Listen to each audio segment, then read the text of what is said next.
Salam sejahtera, salam penuh sukacita. Bisa berjumpa kembali dengan Bapak Ibu sekalian, seluruh jemaat simpatisan gereja GCC dimanapun Anda berada.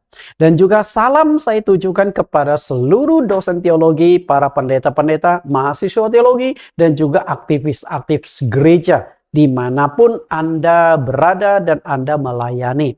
Hari ini kita akan lanjutkan kembali pelajaran kita tentang Roh Kudus yang kami siarkan melalui link YouTube kami, Suara Kebenaran GCC.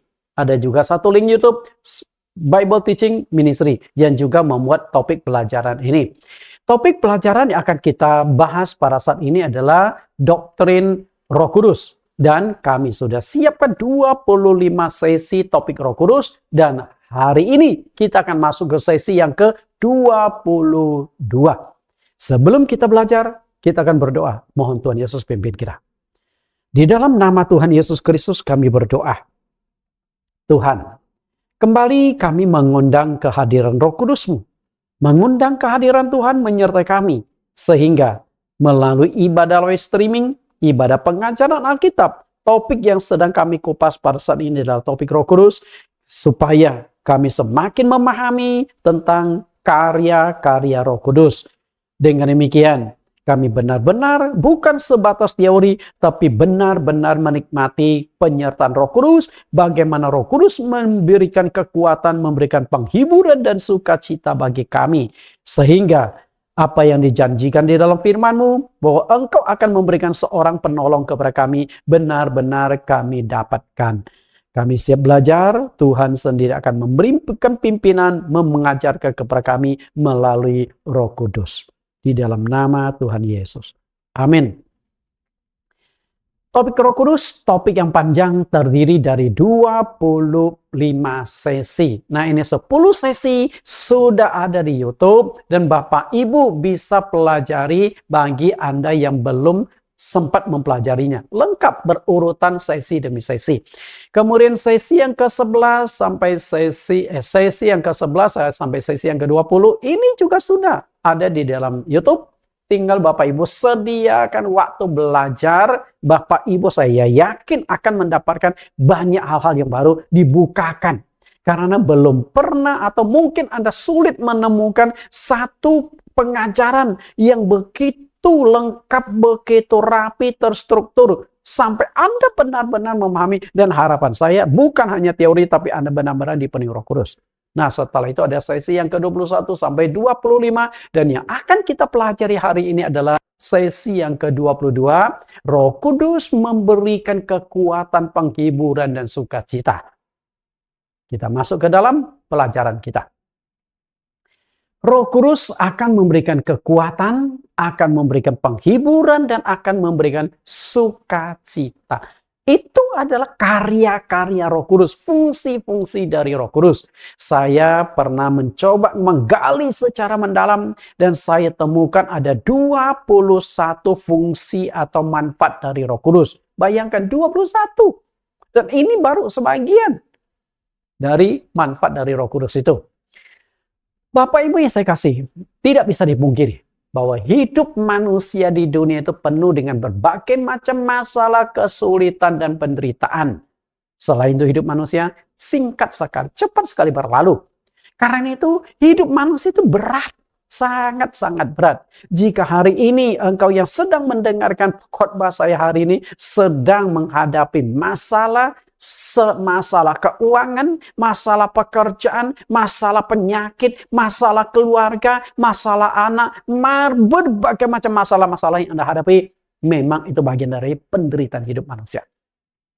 Penderitaan. Nah, karena itulah kita membutuhkan kekuatan pertolongan Roh Kudus untuk menghadapi berbagai macam masalah-masalah kesulitan yang kita hadapi. Karena hidup manusia memang intinya adalah penderitaan. Dari kita lahir ke dunia sampai kita meninggalkan dunia, selalu penderitaan dan penderitaan. Jadi berapa banyak penderitaan itu? Bisa dikatakan bahwa hidup manusia dari awal sampai akhir adalah air mata. Betul? Siapa di antara Bapak Ibu yang waktu lahir tertawa? Siapa tahu di kandung ibunya 9 bulan begitu lahir, begitu brojol, merdeka. Atau senyum-senyum sendiri? Enggak.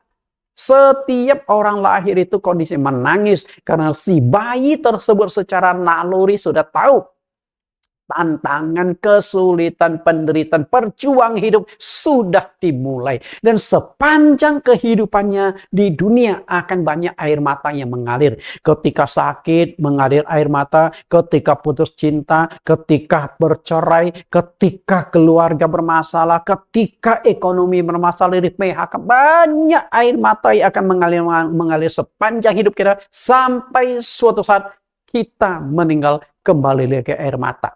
Betul?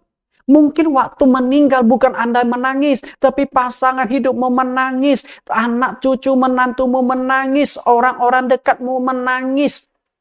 Tergantung bagaimana Anda hidup. Semakin baik hidupmu, semakin banyak orang yang akan menangis. Karena itulah hidup penuh penderitaan disingkapkan oleh Nabi Musa beberapa ribu tahun yang lampau. Mazmur 90:10.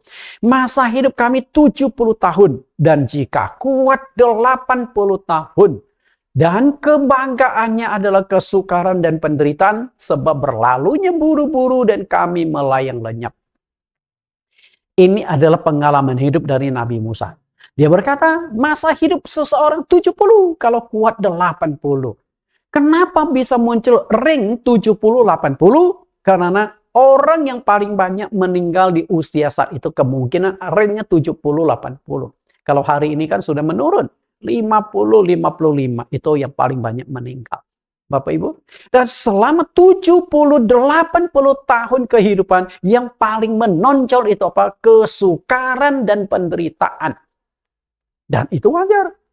Lahir air mata, mati pun air mata. Bahkan si Musa kecil sewaktu dilahirkan dia sudah harus menghadapi penderitaan itu. Saat itu keluar aturan dari Firaun. Setiap anak-anak Ibrani kalau lahirnya laki-laki lemparkan ke dalam sungai Nil. Kejam. Jadi begitu lahir owek-owek sudah harus dibuang ke sungai Nil. Bayang nggak bagaimana terlukanya penderitaan orang-orang yang punya anak saat itu. Sehingga mereka banyak yang takut punya anak. Karena takut lahirnya laki-laki. Kalau lahir perempuan nggak ada masalah. Lalu kenapa dibedakan laki-laki dengan perempuan? Karena kalau perempuan nggak akan jadi tentara. Kalau laki-laki setelah dewasa jadi tentara. Dan Firaun itu takut suatu hari akan menjadi musuh dalam selimut. Karena mereka kan menjajah bangsa Israel. Dan banyak bangsa Israel yang secara mental dan hati itu terluka kepada bangsa Mesir.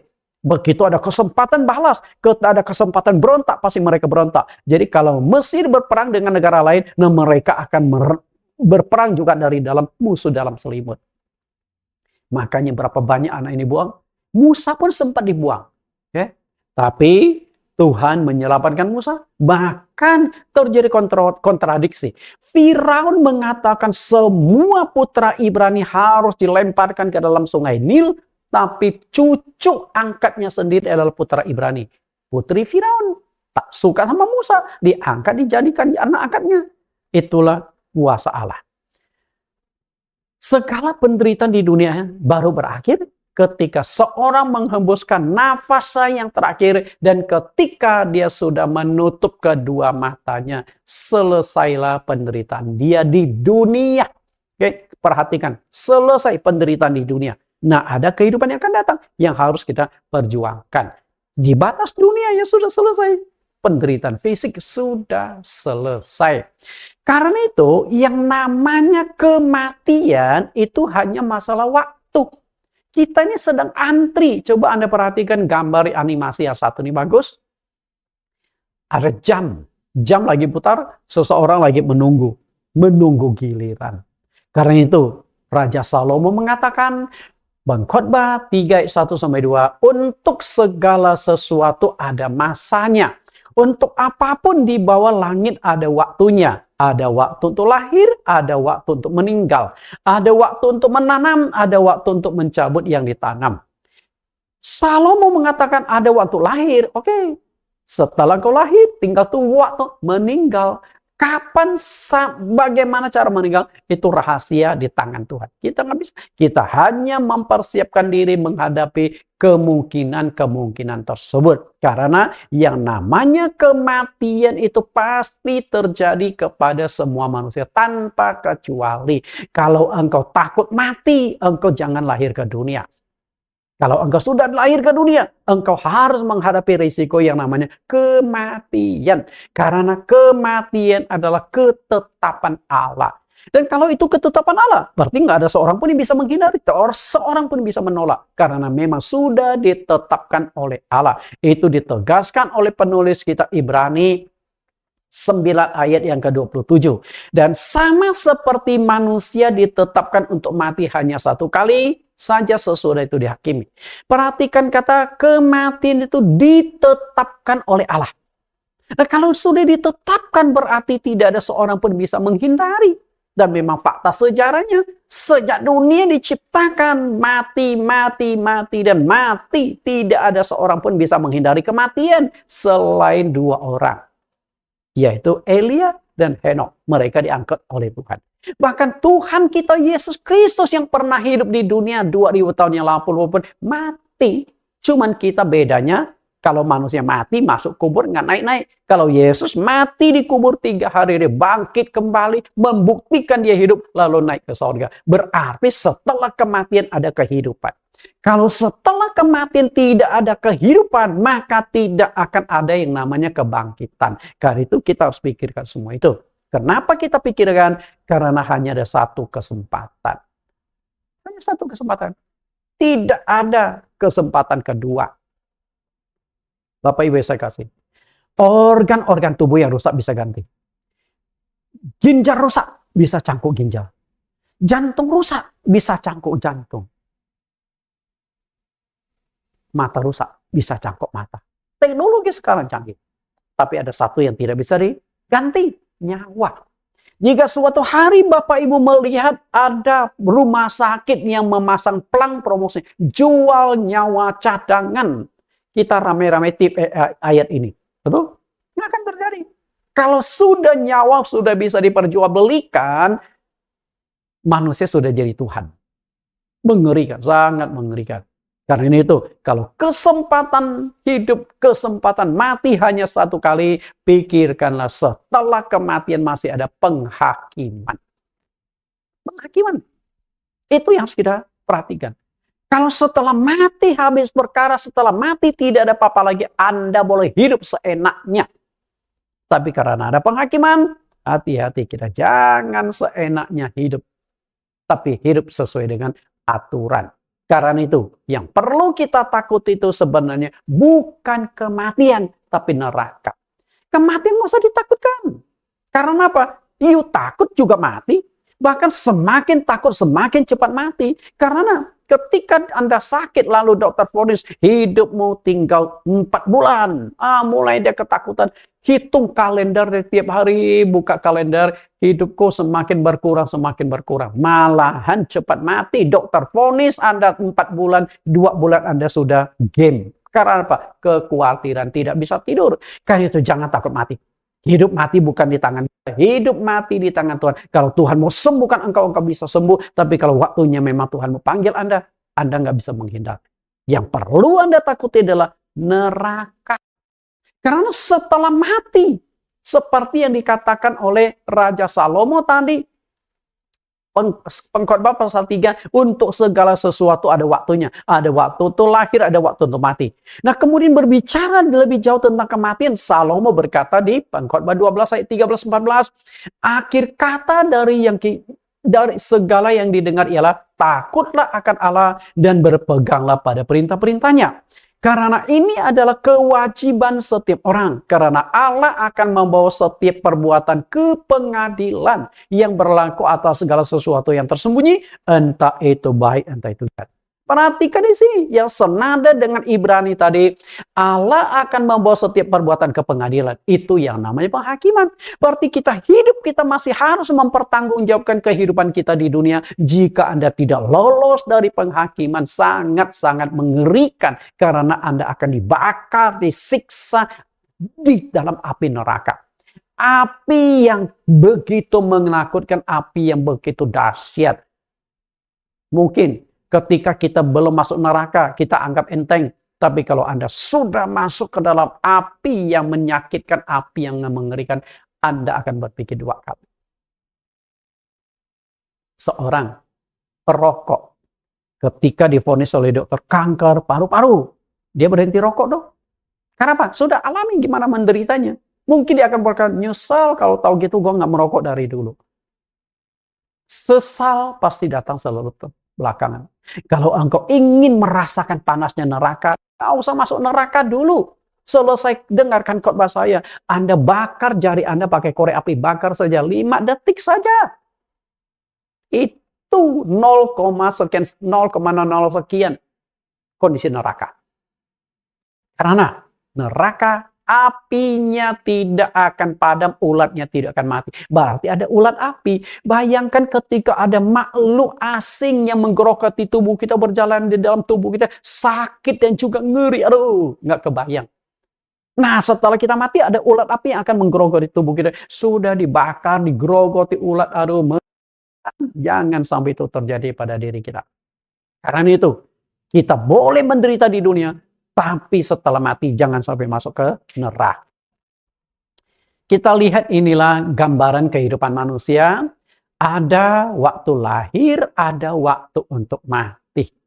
Dan seorang ahli filsafat namanya Martin Heidegger dari Jerman, dia mengatakan kelahiran adalah awal perjalanan menuju kematian. Itu adalah satu fakta. Tapi masalah setelah mati masih akan menghadapi penghakiman, dan akhir dari penghakiman itu hanya ada 2. Kalau nggak ke surga, ya neraka. Nggak ada ke tempat ketiga, nggak ada pilihan yang lain. Nah, surga atau neraka itu ditentukan ketika kita menghadapi penghakiman. Makanya Rasul Yohanes di dalam kitab Wahyu mengingatkan kita hati-hati, setelah mati ada penghakiman. Wahyu 20:12, dan aku melihat orang-orang mati, besar dan kecil, berdiri di depan tahta itu. Bayangkan orang mati berdiri. Tentu yang berdiri bukan fisik dia, rohnya sedang menghadapi penghakiman. Lalu dibuka semua kitab dan dibuka juga sebuah kitab lain, yaitu kitab kehidupan. Dan orang-orang mati dihakimi menurut perbuatan mereka berdasarkan apa yang tertulis di dalam kitab-kitab itu. Ada penghakiman. Karena itu jangan sampai kita tidak lolos dalam penghakiman, itu penyesalan seumur hidup. Dan ketika Allah melakukan penghakiman berdasarkan perkataan, perbuatan, pikiran kita, penghakiman itu, dan acuannya adalah kitab suci. Hidup kita apakah sudah sesuai dengan kitab suci? Hidupmu belum sesuai dengan kitab suci, Anda akan langgar 1, langgar 2, langgar 3. Misalnya, firman Tuhan mengatakan jangan berdusta, tapi hidup menjadi pembohong. Bahaya sekali. Anda tidak akan bisa kabur di hukum yang satu itu. Penderitaan dalam hidup manusia. Dari lahir sampai mati, yang saya katakan tadi adalah air mata. Lahir air mata, sepanjang hidup air mata, dan setelah mati air mata. Jadi hidup ini seperti drakor, drama Korea. Makanya saya pinjam seorang artis yang lagi menangis itu. Itulah senang sedih, air mata tertawa. Dan setelah mati akan menghadapi penghakiman. Berarti kehidupan manusia itu begitu berat. Nah, bagaimana di dalam kehidupannya begitu berat, penuh air mata, masalah, kesulitan dan penderitaan itu, disinilah kita membutuhkan pertolongan Tuhan yang akan memberikan kekuatan menghadapi berbagai macam masalah, yang akan memberikan penghiburan, yang akan memberikan sukacita kepada kita. Dan kekuatan penghiburan sukacita hanya bisa diberikan lewat Roh Kudus. Karena itu hari ini kita akan belajar bagaimana Roh Kudus memberikan kekuatan, memberikan penghiburan, memberikan sukacita, sehingga kehidupan kita di dunia kita kuat, tidak hancur iman kita, kita tidak menyangkal Tuhan, kita tidak meninggalkan Tuhan, kita tidak jatuh dalam pencobaan, tapi iman kita tetap terpelihara, dan itu sangat berdampak itu waktu penghakiman nanti. Anda jatuh dalam dosa karena Anda tidak kuat menghadapi penderitaan hidup. Penghakiman Anda tidak lolos. Katakanlah Anda miskin. Karena miskin lalu Anda mencuri. Sedangkan firman Tuhan dikatakan jangan mencuri. Karena Anda miskin, Anda korupsi. Bukankah Anda juga termasuk mencuri? Nah, karena tidak tahan hidup miskin, Anda korupsi. Nah, waktu penghakiman Anda bermasalah. Mungkin Anda bisa lolos dari hukum negara, hukum dunia. Maka banyak koruptor-koruptor nggak tersentuh hukum. Tapi Anda tidak bisa menghindari penghakiman pada akhir. Karena itu hati-hati dengan koruptor. Karena itu Anda mungkin merasa aman. Iya, aman sewaktu di dunia. Tapi penghakiman Anda tidak bisa lolos. Kenapa Anda korupsi? Karena tidak puas. Ada juga korupsi atau mencuri korupsi mungkin karena kekurangan duit. Nah itu kita susah ngomong apapun alasannya. Itu tetap dosa yang harus dipertanggungjawabkan waktu penghakiman. Karena itu ketika kita menghadapi masalah kesulitan dan penderitaan, kita membutuhkan kekuatan penghiburan dan pertolongan dari Roh Kudus. Karena itu kita akan belajar bagaimana Roh Kudus akan membantu kita. Ketika Yesus masih hidup di dalam dunia, Yesus memberikan tawaran kepada setiap orang yang ingin mendapatkan kelepasan, yang percaya kepadanya. Matius 11 ayat 28-30. Marilah kepadaku semua yang letih, lesu, dan berbeban berat. Aku akan memberikan kelegaan kepadamu. Itu tawaran yang paling menarik. Terutama engkau yang sedang letih, lesu, dan beban berat. Mungkin saat ini engkau sedang menghadapi kesulitan ekonomi, ngutang, mungkin engkau kena PHK, engkau tidak ada makanan. Mungkin saat ini engkau sedang dikejar tukang kredit, intinya engkau tidak punya uang. Mungkin saat ini engkau sedang bergumul menghadapi penyakitmu, engkau mungkin tidak punya uang untuk berobat, atau engkau punya uang tapi tidak sembuh, sakitnya minta ampun.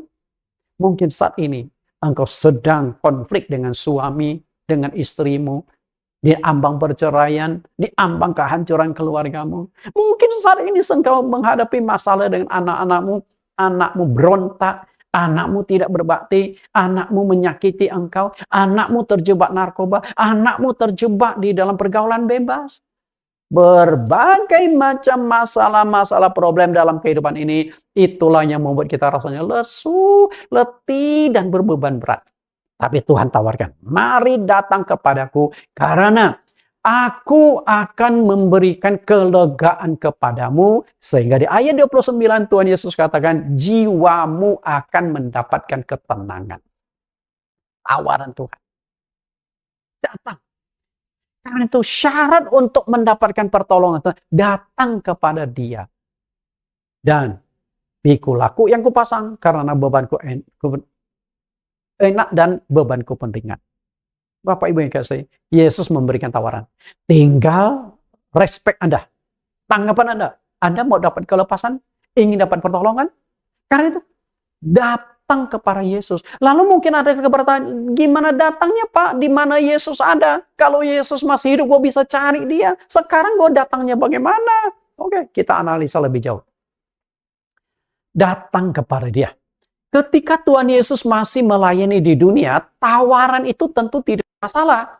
Yang sakit, lesu, berbeban berat, semuanya satu demi satu ditolong oleh Tuhan Yesus. Karena ketika Tuhan Yesus melakukan penginjilan keliling yang dicatatkan di Matius 4 ayat 23, di seluruh Galilea, Ia mengajar dalam rumah-rumah ibadat dan memberitakan Injil kerajaan Allah serta melenyapkan segala penyakit dan kelemahan di antara bangsa itu.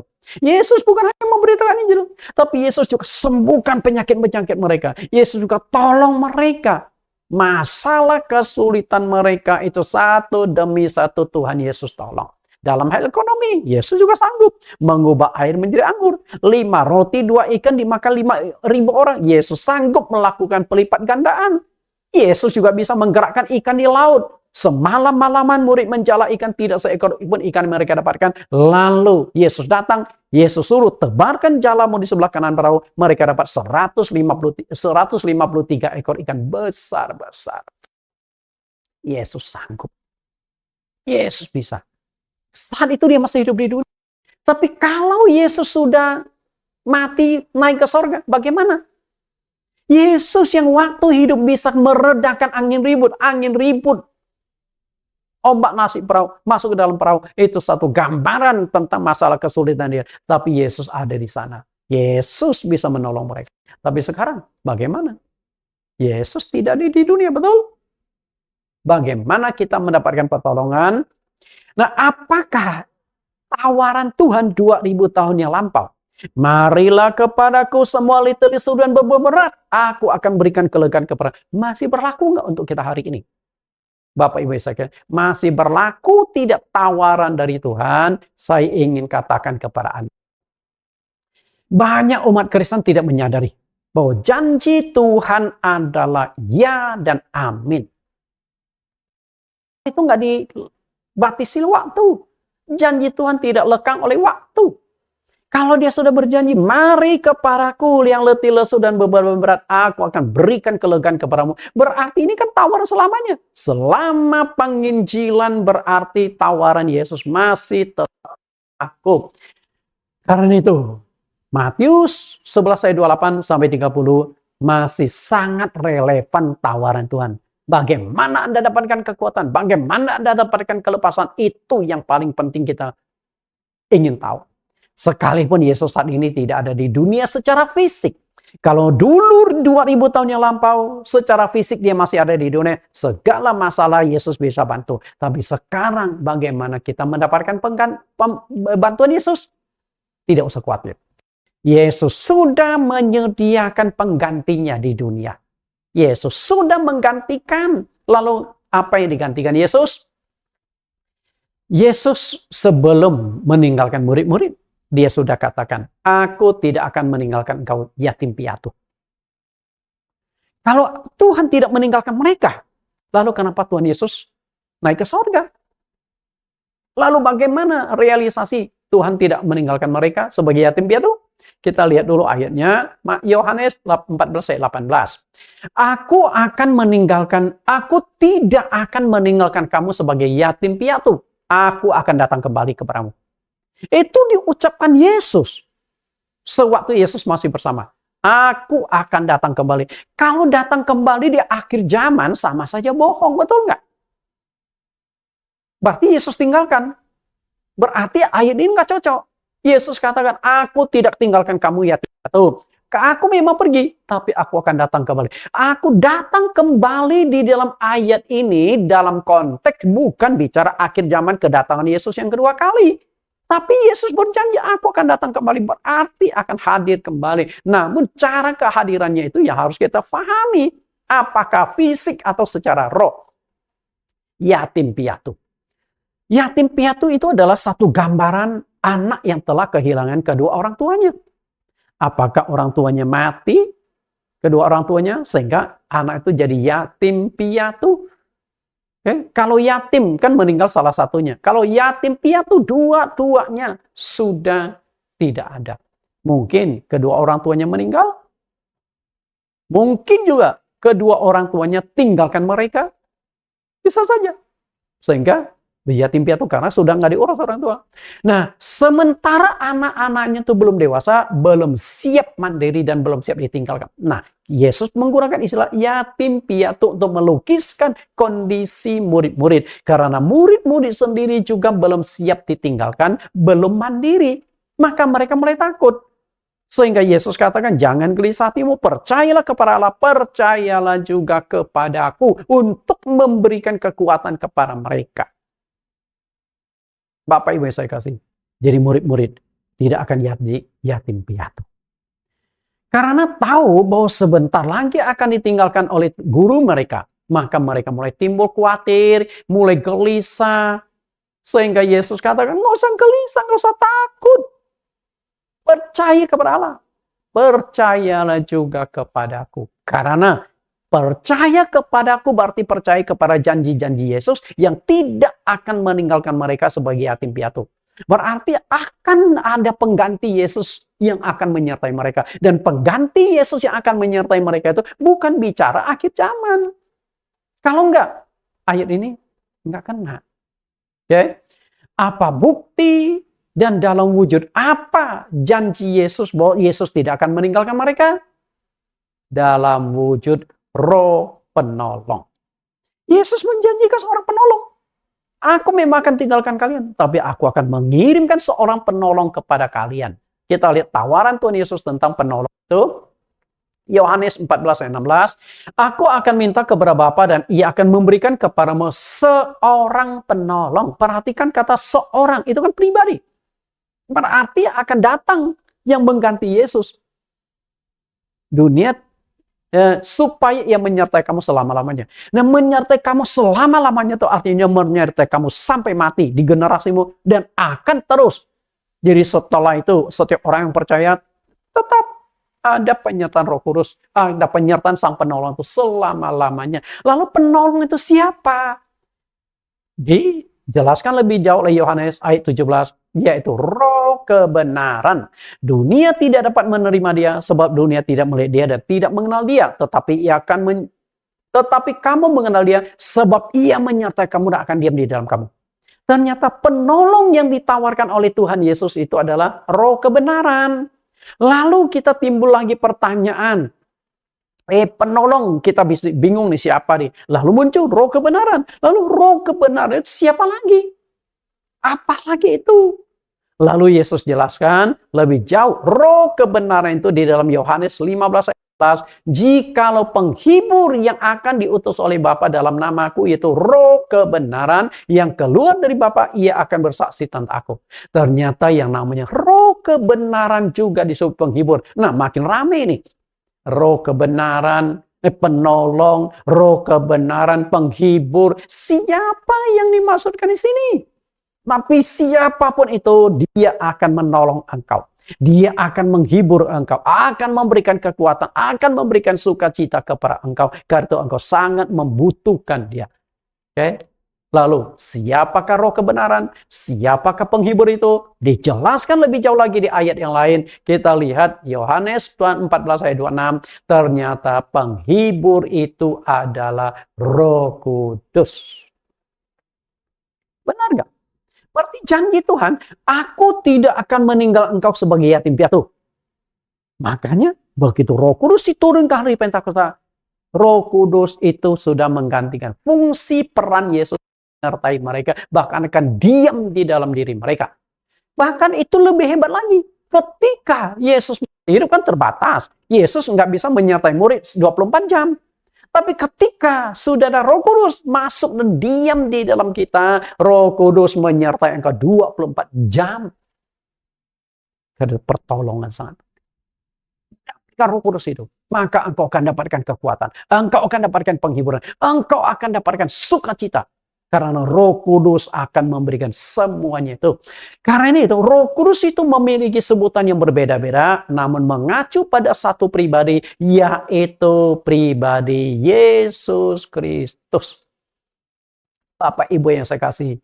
Jadi yang namanya Oke, coba lihat di sini. Yang namanya Roh kebenaran, yang namanya penolong, yang namanya penghibur itu mengacu pada satu pribadi yang kita sebut Roh Kudus. Lalu siapakah Roh Kudus itu? Roh Kudus itu adalah rohnya Tuhan Yesus sendiri. Jadi jelaskan. Apakah Yesus meninggalkan murid-murid? Enggak. Aku akan pergi, tapi aku akan datang kembali. Aku tidak akan tinggalkan kamu sebagai yatim piatu. Aku akan menyertai kamu. Berarti janji Tuhan tidak akan meninggalkan murid-murid itu diaplikasikan, diwujudkan dalam Roh Kudus. Dan itu terbukti setelah Yesus mati. Karena Yesus mati, murid-murid sempat kehilangan kepercayaan diri. Mereka kembali lagi jadi nelayan, menjala ikan. Yesus berkata waktu manggil mereka, mari ikut aku, kamu akan kujadikan penjala manusia. Setelah Yesus mati, kembali lagi menjadi penjala ikan. Secara ekonomi belum siap mandiri. Mereka takut tidak mendapat makanan. Bapak Ibu yang saya kasih. Setelah itu Yesus bangkit, 40 hari berulang kali menampakkan diri. Kemudian naiklah ke surga. Roh Kudus diturunkan di hari Pentakosta. Kembali lagi. Yesus datang kembali menyertai murid-murid, menyertai setiap orang yang percaya kepadanya dalam wujud Roh Kudus. Yesus tidak pernah meninggalkan kita. tidak pernah meninggalkan kita. Yesus hadir dalam wujud yang lain, yaitu Roh Kudus. Kalau begitu, Roh Kudus itu adalah rohnya Tuhan Yesus sendiri. Oke? Lalu janji Yesus yang kedua. Aku menyertai kamu senantiasa sampai ke akhir zaman. Menyertai sampai akhir zaman. Kita lihat dulu perintah Tuhan Yesus di Matius 28 ayat 19-20. Saat itu kan Tuhan Yesus mau terangkat ke sorga. Lalu Tuhan Yesus tugaskan ke mereka, pergilah jadikan semua bangsa muridku dan baptislah mereka dalam nama Bapa dan Anak Roh Kudus, dan ajarlah mereka melakukan segala sesuatu yang telah kuperintahkan kepadamu. Dan ketahuilah, artinya harus tahu, aku gak pernah tinggalkan kalian. Harus tahu aku tetap menyertai kalian. Bahkan penyertaanku sampai akhir zaman. Bukan hanya sekedarnya sampai akhir zaman. Kita lihat penyertaan sampai akhir zaman. Yesus mengutus murid-murid memberitakan Injil kepada segala bangsa. Dan Yesus berjanji akan menyertai mereka sampai pada akhir zaman. Tapi kalau kita lihat secara fisik, Yesus nggak menyertai mereka. Karena setelah bangkit dari kematian, naik ke surga, sampai sekarang Yesus tidak kembali, betul? Makanya orang Kristen sedang menanti kedatangan Yesus. Apakah Yesus sudah meninggalkan mereka? Sudah meninggalkan kita? Enggak bersama kita? Enggak. Yesus tetap menyertai kita. Kalau enggak di sini, menyertai kamu senantiasa. Senantiasa seperti setiap saat, 24 jam, sepanjang hari, sepanjang minggu, sepanjang tahun. Sampai kiamat Tuhan Yesus tetap menyertai kita. Tapi dalam wujud apa dia menyertai kita? Wujudnya adalah Roh Kudus. Betul? Wujudnya Roh Kudus. Makanya, ketika murid-murid setelah Roh Kudus diturun di hari Pentakosta, mereka mulai beritakan Injil. Nah, sesuai dengan janji Tuhan Yesus di Matius 28 ayat 20, aku menyertai kamu. Dan kita lihat bukti penyertaan Tuhan Yesus waktu mereka melakukan penginjilan. Kisah Rasul 16 ayat 6 dan 7, mereka melintasi tanah Frigia dan tanah Galatia. Karena Roh Kudus mencegah mereka untuk memberitakan Injil Asia. Dan setibanya di Misia, mereka mencoba masuk ke daerah Bitinia. Tetapi Roh Yesus tidak mengizinkan mereka. Bapak Ibu perhatikan kata Roh Kudus. Perhatikan juga kata Roh Yesus. Roh Kudus itu Yesus yang menyertai mereka dalam penginjilan. Maka janji Yesus, pergilah beritakan Injil, aku menyertai kamu senantiasa. Tuhan tidak meninggalkan mereka, tapi Tuhan menyertai mereka lebih dahsyat lagi dalam wujud Roh Kudus yang setiap saat bisa menyertai mereka. Betul? Karena itu, Roh Kudus adalah rohnya Tuhan Yesus sendiri. Nah, ketika engkau dapat Roh Kudus, berarti rohnya Yesus masuk ke dalam dirimu. Dan kalau rohnya Yesus masuk ke dalam dirimu, engkau akan dapatkan kekuatan, dapat penghiburan, dapatkan sukacita. Itu yang paling penting. Karena itu kejar kepenuhan Roh Kudus. Kejar kepenuhan Roh Kudus. Bapak Ibu yang saya kasih, itu merupakan hal yang paling penting. Karena hanya Roh Kudus, Roh Tuhan Yesus yang tetap relevan diberikan menyertai kita sampai saat ini. Jadi Yesus nggak meninggalkan kita. Kehadiran Yesus dalam Roh Kudus. Kita analisa kembali ke Matius 11 ayat 28 sampai 29. Yesus kan berkata, aku akan memberikan kelegaan kepadamu. Kepada siapa? Yang berbeban berat, letih, lesu. Artinya orang yang lagi punya persoalan-persoalan dalam hidup. Persoalan ekonomi, persoalan rumah tangga, persoalan keturunan, persoalan penyakit, berbagai macam masalah. Dan Tuhan berkata, aku akan berikan ketenangan, jiwamu akan dapat ketenangan. Berarti ketika ketenangan itu kita harapkan, baru bisa terwujud kalau pertolongan sudah Tuhan berikan. Ketenangan. Tenang. Tidak usah khawatir. Karena ada solusi. Betul nggak? Sama seperti ketika engkau divonis. Bapak, engkau ada kanker. Engkau tidak lama lagi mati. Pasti ada panik, dok. Gimana dokter? Tenang. Aku ada solusi. Kankermu bisa aku obati. Nah, kita kan, syukurlah dapat pengharapan. Betul? Pertolongan Tuhan. Karena itu, Tuhan akan memberikan, Roh Kudus akan memberikan kekuatan kepada kita, Roh Kudus akan memberikan penghiburan kepada kita, Roh Kudus akan memberikan sukacita kepada kita. Itulah peran, itulah fungsi, itulah manfaat dari Roh Kudus. Dari 21 manfaat, saya munculkan beberapa manfaat sekaligus di sini. Nah, kita lihat secara sekilas. Karena untuk membahas secara mendalam, waktu yang kita butuhkan sangat banyak. Yang pertama, Roh Kudus memberikan kekuatan. Roh Kudus memberikan kekuatan. 1 Timotius 1 ayat 7, sebab Allah memberikan kepada kita bukan roh ketakutan, melainkan roh yang membangkitkan kekuatan kasih dan ketertiban. Perhatikan, roh yang membangkitkan kekuatan. Pak Nathan, kok ini ditulis pakai roh kecil? Roh ini roh apa? Tentu di sini masih bicara roh kita. Roh kita itu takut. Kita takut, kita khawatir, kita tidak siap menghadapi berbagai macam masalah dan kesulitan. Tapi roh kita yang kecil ini, yang lemah ini akan dikuatkan. Dibangkitkan kekuatan. Lalu bagaimana supaya bisa dibangkitkan kekuatan? Bapak Ibu yang saya kasih, berarti ada kekuatan lain yang harus menyertai kita. Betul nggak Bapak Ibu? Harus ada kekuatan yang menyertai kita. Apa itu? 1 Yohanes 4:4. 1 Yohanes 4:4. Kamu berasal dari Allah, anak-anakku, dan kamu telah mengalahkan nabi-nabi palsu itu, sebab roh yang ada di dalam kamu lebih besar daripada roh-roh yang ada di dalam dunia.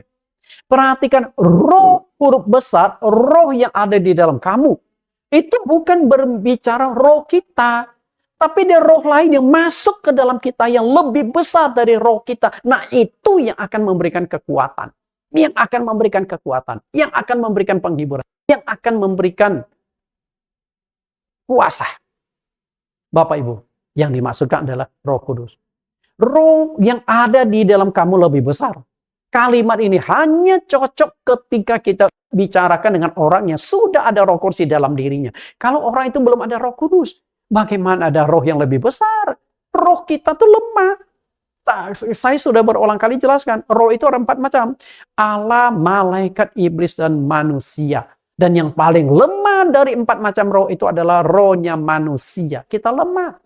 Maka untuk dapatkan kekuatan, kita membutuhkan backup. Kita membutuhkan backingan dari roh yang lebih besar. Yang dimaksudkan di sini adalah Roh Kudus. Peran Roh Kudus untuk memberikan kekuatan dan keberanian jelas tampak pada diri Rasul Petrus sebelum dan sesudah pencurahan Roh Kudus di hari Pentakosta. Nah, kita akan coba bandingkan.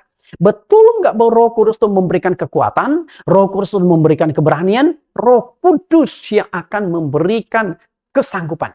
Kita lihat perbandingannya.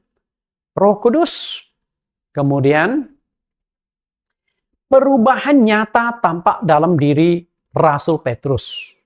Anda bandingkan sebelum Pentakosta dan sesudah Pentakosta. Sebelum hari Pentakosta, Petrus walaupun dia seorang rasul, bahkan kepala rasul, tapi dia mengalami kelemahan-kelemahan, ada ketakutan, kekhawatiran. Karena itu, Yesus pernah berkata kepada Petrus, saat itu kan Yesus berkata pada murid-muridnya, aku akan pergi ke Yerusalem, di sana aku akan ditangkap, disiksa, dihina, dan akhirnya disalibkan, dan iman kalian akan goncang. Apa kata Petrus? Tuhan, iman mereka boleh goncang, tapi imanku tidak akan goncang. Aku siap mati masuk penjara demi engkau. Nah, Yesus katakan di Matius 26:74, sebelumnya Tuhan Yesus katakan, Petrus, sebelum ayam berkokok 3 kali, engkau sudah menyangkal aku. Sebelum ayam berkokok, engkau sudah 3 kali menyangkal aku. Dan akhirnya terwujud. Matius 26:74. Maka mulailah Petrus mengutuk dan bersumpah, aku tidak kenal orang itu. Pelayan datang kepada Yesus. Rasanya kamu nih pengikut Yesus. Yesus yang mana ya? Lalu pelayan lain, benar kamu ikut? Enggak, gue nggak kenal. Yang ketiga kali mengutuk dan bersumpah, swear, disambar petir kalau betul aku mengenal itu orang. Aku nggak kenal Yesus siapa. Nggak ada hubungan dengan aku. Dan saat itulah tiba-tiba ayam koko koko koko. Petrus langsung ingat, aduh cilaka, guruku sudah ingatkan aku, sebelum ayam berkokok engkau sudah 3 kali menyangkal aku. Apa yang terjadi? Kita lihat di ayat yang ke-75. Maka teringatlah Petrus akan apa yang dikatakan Yesus kepadanya. Sebelum ayam berkokok, engkau telah 3 kali menyangkal aku. Lalu ia pergi keluar dan menangis dengan sedihnya. Kita lihat betapa lemahnya Rasul 1 ini. Pemimpin loh, Rasul loh. Tapi menyangkal Yesus 3 kali. Takut pada manusia. Karena saat itu dia juga takut. Disiksa, takut dibunuh, disalibkan bersama dengan Yesus. Maka dia nggak berani mengaku. Jadi di sini adalah gambaran betapa lemahnya Petrus, betapa takutnya, kerdilnya Petrus sebelum disertai Roh Kudus hari Pentakosta. Tapi setelah Roh Kudus dicurahkan hari Pentakosta, Petrus dipenuhi dengan Roh Kudus. Hasilnya itu apa? Manusia ciptaan baru telah muncul. Seorang yang penuh dengan keberanian, seorang yang penuh dengan kuasa. Kita lihat Kisah Rasul 4 ayat 13. Ketika sidang itu melihat keberanian Petrus dan Yohanes dan mengetahui bahwa keduanya orang biasa yang tidak terpelajar, heranlah mereka. Dan mereka mengenal keduanya sebagai pengikut Yesus. Perhatikan kata melihat keberanian Petrus dan Yohanes. Petrus timbul keberanian, Yohanes pun sama berani. Lalu ayat 19. Tetapi Petrus dan Yohanes menjawab mereka, silakan kamu putuskan sendiri. Manakah yang benar di hadapan Allah? Taat kepada kalian atau taat kepada Allah? Takut pada kalian atau takut kepada Allah? Wah, luar biasa nih. Dengan kata lain, gue nggak takut. Lu mau bunuh, ya bunuh. Wah, perubahan yang sangat nyata. Itu setelah Roh Kudus, setelah Yohanes, rasul-rasul ini penuh Roh Kudus. Berani sekali. Berarti dari sini kita bisa melihat Roh Kudus itu memberikan kekuatan, memberikan keberanian kepada murid-murid. Nah, kalau begitu Roh Kudus juga akan memberikan keberanian, kekuatan kepada kita dalam saksi. Betul nggak? Kisah Rasul 4 ayat 29. Dan sekarang ya Tuhan, lihatlah bagaimana mereka mengancam kami dan berikanlah kepada hamba-hamba keberanian untuk memberitakan Injil. Secara manusia, mereka juga takut. Makanya di ayat 29 murid-murid itu berdoa. Berikanlah kepada hamba-hambamu. Karena hamba-hambamu sedang diancam, sedang ditindas. Kalau kalian beritakan Injil, masuk penjara. Mereka juga takut sebagai manusia, betul? Tapi mereka juga ada tanggung jawab memberitakan Injil. Sesuai dengan pesan Yesus sebelum dia terangkat ke sorga. Lalu harus bagaimana? Maka mereka meminta kekuatan dari Tuhan, meminta keberanian dari Tuhan, campur tangan Tuhan untuk melakukan mujizat, tanda heran, menyembuhkan dan sebagainya. Dan ketika lagi mereka berdoa memohon kepada Tuhan, tiba-tiba Roh Kudus turun secara dahsyat kepada mereka sampai tempat mereka berdoa pun goncang. Dan akhirnya mereka penuh dengan Roh Kudus. Sehingga mereka mulai memberitakan firman Tuhan dengan berani. Artinya, Roh Kudus itu memberikan keberanian. Roh Kudus itu memberikan kekuatan. Karena itu sangat penting bagi pendeta-pendeta dipenuhi Roh Kudus. Sangat penting bagi jemaat umat Tuhan ketika engkau takut ada Roh Kudus. Jangan takut. Bersandar pada kuasa Roh Kudus, maka ketakutan itu tidak akan terjadi pada dirimu. Tuhan menyertai, apalagi yang takut. Karena Roh Kudus kan rohnya Tuhan Yesus. Kecuali Anda nggak percaya sama Tuhan Yesus, maka engkau tidak percayakan kuasa Roh Kudus. Kalau engkau percaya sama Tuhan Yesus, Roh Kudus adalah Roh Tuhan Yesus, dia menyertai kamu loh. 24 jam loh, ngapain takut? Hadapi saja. Karena hidup mati bukan kita tentukan. Ada Tuhan. Tidak usah takut. Karena Roh Kudus akan membangkitkan kekuatan dan keberanian. Karena itulah, Zakaria menasihati kita, jangan hanya bersandar kepada kekuatan kita sendiri. Demikian pula, hal yang sama juga dikatakan oleh Raja Salomo di dalam kitab Amsal. Pasal 35, percayalah kepada Tuhan dengan segenap hatimu. Janganlah bersandar kepada pengertianmu sendiri. Percaya kepada Tuhan segenap hati. Enggak usah ragu sedikit pun. Sepenuh hati percaya kepada Tuhan. Bagaimana saya percaya kepada Tuhan? kalau kita ada Roh Kudus. Maka Zakaria katakan, bukan dengan kekuatan dan keperkasaan, bukan dengan kekuatan tetapi dengan Rohku, firman Tuhan. Artinya kekuatan keperkasaan manusia terbatas. Tidak ada kekuatan. Tapi dengan Roh Tuhan semuanya akan muncul kekuatan keberanian. Karena itu kita bersandarkan kuasa Roh Kudus. Lalu yang kedua, Roh Kudus memberikan penghiburan. Penghiburan. Manusia itu membutuhkan penghiburan. Kenapa demikian? Karena hidup manusia penuh dengan masalah, kesulitan, dan penderitaan. Membutuhkan seseorang yang menghibur kita, yang memberikan kekuatan, yang memberikan solusi, yang mendampingi kita menghadapi berbagai macam masalah dan kesulitan. Dan penghiburan itu hanya bisa diberikan lewat Roh Kudus. Pasangan hidupmu belum tentu bisa memberikan penghiburan seperti yang harapkan. Karena engkau tidak. Ketika engkau masalah, sakit, banyak masalah, malahan pasangan. Tapi Roh Kudus hadir, Roh Kudus ada. Dia akan menyertai engkau. Roh Kudus disebut penghibur. Roh Kudus disebut penghibur. Yohanes 14 ayat 26. Karena sudah baca, saya tidak baca lagi. Hanya saya menekankan kalimatnya tertentu. Tetapi penghibur yaitu Roh Kudus. Ia akan menyertai kamu. Roh Kudus itu penghibur. Kemudian, ketika engkau ada Roh Kudus, engkau akan dapat penghiburan. Nah, ketika penghiburan itu engkau sudah dapatkan, pasti akan timbul damai sejahtera. Maka di ayat yang ke-20 Tuhan berkata, damai sejahtera ku tinggalkan bagimu. Damai sejahtera ku berikan kepadamu. Dan apa yang ku berikan tidak seperti yang diberikan oleh dunia kepadamu. Janganlah gelisah dan gentar hatimu. Damai sejahtera. Nah, kalau orang itu punya damai sejahtera, hatinya itu sudah tenang, berarti sudah nggak ada ketakutan. Sudah nggak ada kegelisahan. Persoalannya mungkin bisa beres atau juga belum beres. Dia sudah tenang. Sudah siap menghadapi apapun. Damai sejahtera itu paling penting. Damai sejahtera itu hanya bisa diberikan lewat Roh Kudus. Karena itu Roh Kudus adalah penghibur. Dan Roh Kudus sebagai penghibur benar-benar terjadi dan dialami oleh jemaat yang ada di Yudea, Galatia, dan Samaria. Mereka hidup penuh dengan damai karena pertolongan dan penghiburan Roh Kudus. Itu dialami. Berarti 3 jemaat, Yudea, Galilea, Samaria. Berapa banyak jemaat? Tapi intinya setiap jemaat yang ada di sana, mereka betul-betul merasakan pertolongan dan penghiburan dari Roh Kudus. Karena Roh Kudus memang menghibur.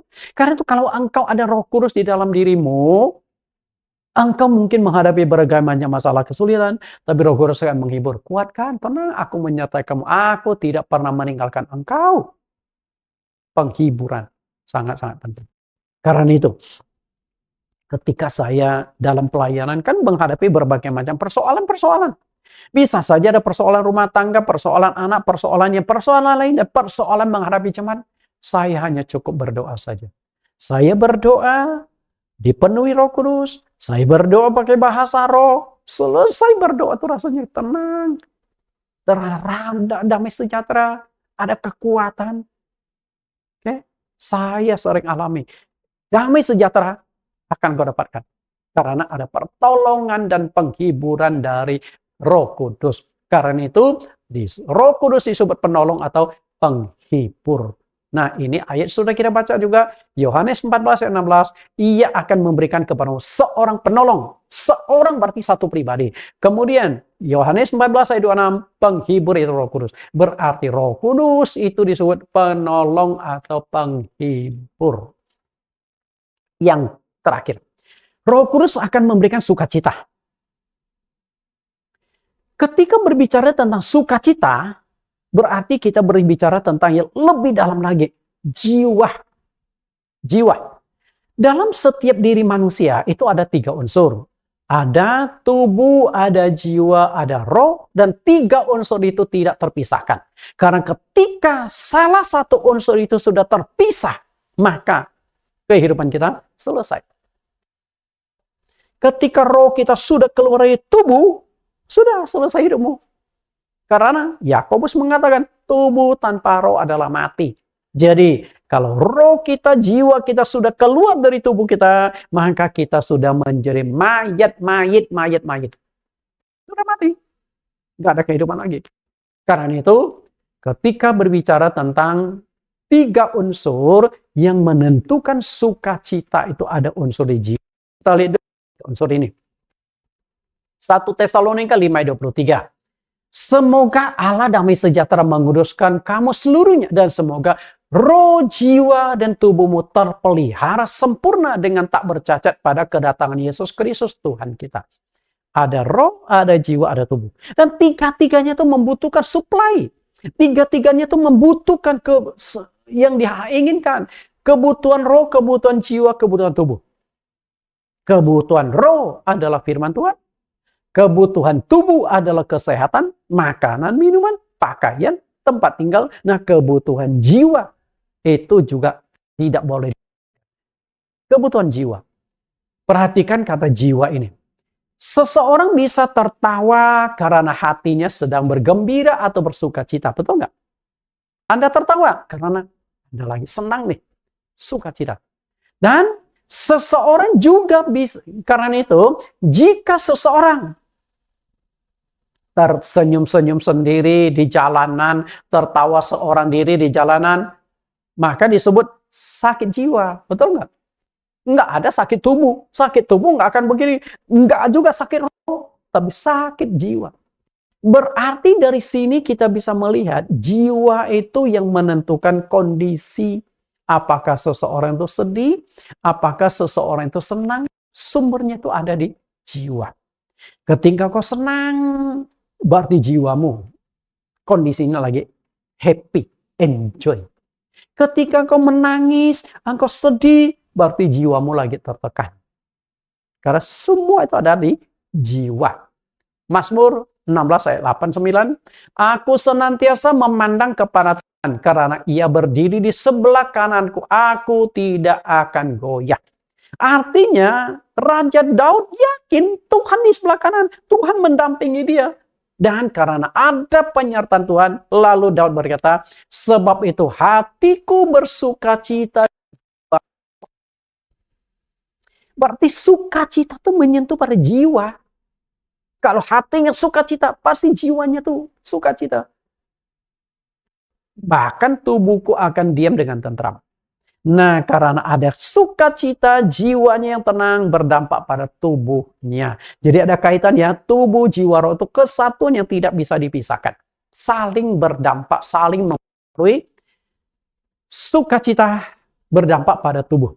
Karena itu kondisi jiwa seseorang sangat menentukan kesehatan tubuhnya. Kalau jiwa orang itu bermasalah, pasti tubuhnya sering sakit-sakitan. Coba deh, orang yang punya jiwa bermasalah. Hari ini sakit kepala, besok sakit pinggang, lusa sakit lutut. Masalah atau sakit-sakit apa? Jiwanya masalah. Ketika jiwanya sudah tersentuh oleh kuasa Roh Kudus yang akan memberikan penghiburan, maka dia akan tenang. Jadi sukacita sangat ditentukan kondisi jiwa seseorang. Dan hanya Tuhan Yesus yang sanggup memulihkan jiwa yang paling dalam. Perhatikan, memulihkan jiwa. Nah, bagaimana cara memulihkan jiwa? Kembali lagi, lihat tawaran Tuhan di Matius 11 ayat 28 sampai ayat 29. Jiwamu akan mendapatkan ketenangan. Jiwa. Betul? Nah, jiwanya dapat ketenangan berarti ada sukacita. Dan sukacita itu ada area jiwa kita. Sehingga orang yang berbeban berat, yang punya masalah kesulitan, bisa tertawa, bisa tersenyum karena jiwanya sudah terbungkus. Jiwanya sudah ada penyertaan Roh Kudus. Karena itu, Roh Kudus itu sangat besar memberikan dampak sukacita. 1 Tesalonika 1 ayat 6, sukacita dikerjakan oleh Roh Kudus. Kemudian Roma 14 ayat 17, sebab kerajaan Allah bukanlah soal makanan dan minuman, tetapi soal kebenaran, damai sejahtera, dan sukacita oleh Roh Kudus. Berarti Roh Kudus bisa memberikan sukacita. Ketika saya lagi berdoa, rasanya ada suka, senang sekali. Saat lagi berdoa di penuh Roh Kudus, rasanya happy, enjoy, senang banget. Makanya kadang-kadang berdoa 10 menit, 15 menit, setengah jam, 1 jam, tidak terasa karena ada sukacita. Dan rasanya tidak ingin berhentikan sukacita itu. Ingin doa terus. Karena sukacita. Bapak Ibu yang saya kasih di dalam Tuhan, kita lihat sebuah kesimpulan sementara. Roh Kudus bisa memberikan kita 3 hal. Memberikan kita kekuatan, memberikan kita penghiburan, dan memberikan kita sukacita. Bersumber dari Roh Kudus. Kekuatan, penghiburan, sukacita. Tapi perlu Anda ketahui, ternyata dunia pun bisa memberikan kekuatan, penghiburan. Dunia bisa memberikan. Betul? Ada duit. Senang nggak? Senang. Jalan-jalan. Happy nggak? Enjoy. Artinya dunia pun bisa memberikan sukacita. Namun kekuatan, penghiburan, sukacita dari Roh Kudus sangat berbeda yang diberikan oleh dunia. Berbeda. Lalu, di mana perbedaan antara sukacita dari dunia dan dari Roh Kudus? Kita lihat dulu perkataan Yesus. Beda. Ini sudah kita baca, kita lihat sekali lagi. Yohanes 14 ayat 26. Sebelumnya di ayat 27, 26, itu sudah disinggung tentang Roh Kudus atau penghibur. Kalau Roh Kudus atau penghibur menyertai kamu, dan ayat 27, damai sejahtera ku tinggalkan bagimu, damai sejahtera ku kuberikan kepadamu, dan apa yang diberikan tidak seperti yang diberikan oleh dunia kepadamu, janganlah gelisah dan gatarin. Apa yang kuberikan tidak seperti yang diberikan oleh dunia kepadamu. Berarti Yesus pun mengakui bahwa dunia bisa memberikan kekuatan. Kalau Anda punya duit, Anda jadi raja, kelihatan power. Tidak takut polisi yang awalnya Anda takut sama polisi, tapi polisi bisa Anda jual belikan. Betul nggak? Anda tidak takut. Anda takut dalam penghakiman, hakimnya sudah di tanganmu. Mau takut apa lagi? Bapak Ibu, mendapatkan sukacita, mendapatkan penghiburan, semua kan Roh Kudus. Semua kan duit. Kalau Anda duit, main ke diskotik, jalan-jalan, happy, enjoy. Karena apa? Punya duit. Tapi yang diberikan oleh Tuhan Yesus beda. Di mana perbedaannya? Kita lihat perbedaan sukacita yang diberikan oleh dunia dengan sukacita yang diberikan oleh Tuhan melalui Roh Kudus. Perbedaan utamanya adalah kekuatan, penghiburan, dan sukacita yang ditawarkan, diberikan oleh dunia, dari luar dimasukkan ke dalam. Betul nggak? Dari luar. Anda melihat film, senang, tertawa, itu kan dari luar. Masuk. Anda terhibur. Betul nggak? Dari luar masuk ke dalam. Tapi kalau sukacita dari Tuhan, beda. Kekuatan, sukacita, penghiburan dari Roh Kudus, dari dalam meluap keluar. Mana lebih penting? Dari luar masuk atau dari dalam keluar? Dan saya ingin katakan, dari dalam itu yang ada kekuatan. Itu yang abadi. Kita lihat ayat terakhir, Yohanes 7 ayat 38. Barang siapa percaya kepadaku, seperti yang dikatakan oleh kitab suci, dari dalam hatinya mengalir aliran-aliran air hidup. Perhatikan air, aliran, mengalir terus keluar. Yang dimaksudkan oleh air yang mengalir terus itu apa? Roh Kudus. Ayat 39. Yang dimaksudkannya ialah roh yang akan diterima oleh mereka yang percaya kepadanya. Sebab roh itu belum datang karena Yesus belum dimuliakan. Jadi yang namanya kekuatan, penghiburan, sukacita yang berasal dari Roh Kudus meluap dari dalam ke hati. Karena Roh Kudus tinggal di hatimu. Karena Roh Kudus menyertaimu. Sehingga engkau akan merasakan kekuatan, penghiburan, sukacita dari Roh Kudus. Karena Roh Kudus ada, Roh Kudus menyertai engkau. Karena itu kita lihat kesimpulan akhirnya. Hanya jemaat yang benar-benar sudah dipenuhi Roh Kudus. Seperti Roh Kudus yang diterima oleh murid-murid dan juga jemaat gereja awal di hari Pentakosta. Baru akan merasakan kekuatan, penghiburan, sukacita yang diberikan oleh Roh Kudus. Berarti penting sekali engkau mohon Roh Kudus. Sampai engkau dipenuhi Roh Kudus, baru engkau bisa merasakan kekuatan penghiburan sukacita. Kalau engkau tidak ada Roh Kudus di dalam hatimu, bagaimana kekuatan penghiburan sukacita engkau bisa dapat? Maka jemaat GCC, berjuanglah, mohon kepada Roh Kudus. Agar Roh Kudus menyertaimu, agar Roh Kudus ada di dalam dirimu, dan engkau akan dapatkan kekuatan penghiburan dan sukacita. Apapun problem permasalahan kau hadapi, tapi engkau sudah punya kekuatan hadapi semua itu. Tuhan Yesus memberkati. Kita berdoa. Di dalam nama Tuhan Yesus Kristus kami berdoa. Tuhan, kami bersyukur bahwa Engkau sudah menyingkapkan lagi kebenaran. Ternyata begitu besar dampak, begitu besar manfaat Roh Kudus di dalam kehidupan kami. Roh Kudus yang akan memberikan kekuatan, Roh Kudus yang akan memberikan penghiburan, dan Roh Kudus yang akan memberikan sukacita. Dan semua itu kami sangat butuhkan karena kehidupan kami yang penuh dengan masalah kesulitan dan penderitaan, masalah ekonomi, masalah kesehatan, masalah rumah tangga, masalah pekerjaan, masalah keturunan, masalah apapun yang kami hadapi. Tapi jika ada Roh Kudus di dalam diri kami, kami kuat, kami sanggup, dan kami akan diberikan penghiburan, sukacita. Karena Tuhan bersama dengan kami. Karena Roh Kudus adalah rohnya Tuhan Yesus sendiri, maka bersama dengan Yesus kami bisa menghadapi setiap persoalan-persoalan yang terjadi di dunia ini. Sampai kami dipanggil oleh Engkau. Betapa pentingnya kami dipenuhi Roh Kudus, dan kami berdoa agar setiap orang yang mendengarkan khotbah ini suatu hari kelak mereka benar-benar dipenuhi Roh Kudus hari Pentakosta. Turunlah Roh Kudus ke atas mereka sehingga mereka bisa merasakan sukacita, penghiburan, dan kekuatan dari Roh Kudus saat ini sampai selama-lamanya. Tuhan Yesus memberkati kami. Amin. Bapak Ibu saya kasih, sampai bertemu di sesi yang ke-23. Oke, sesi yang ke-23 di minggu yang akan datang.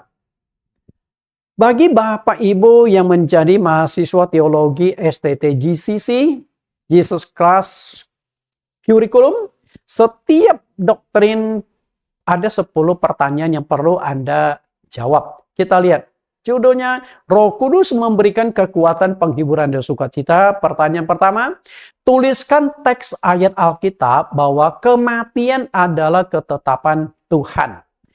2, tuliskan teks ayat Alkitab perkataan Raja Salomo bahwa setelah manusia meninggal akan menghadapi penghakiman Allah.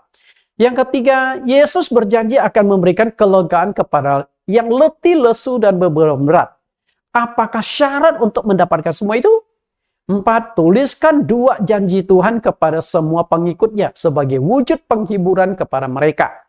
5, siapakah penolong yang Tuhan Yesus janjikan untuk menggantikan kehadirannya di dunia? Pertanyaan ke-6, siapa sesungguhnya pribadi dari penolong, penghibur, dan roh kebenaran itu? 7, perubahan apa yang terjadi pada diri Petrus sebelum dan sesudah hari Pentakosta? Apa yang menyebabkan perubahan itu? 8. Tuliskan 3 jemaat atau gereja yang mendapatkan penghiburan dan pertolongan Roh Kudus secara nyata pada saat itu. Yang ke-9, manusia terdiri dari 3 unsur. Unsur apakah yang menentukan seseorang bisa sedih, menangis, atau gembira dan bersukacita? Yang terakhir, apa perbedaan utama kekuatan penghiburan dan sukacita yang diberikan oleh dunia dengan yang diberikan oleh Tuhan Yesus melalui Roh Kudus? Silakan Anda jawab, ketik rapi, dan email kembali ke STT GCC. Tuhan Yesus berkati.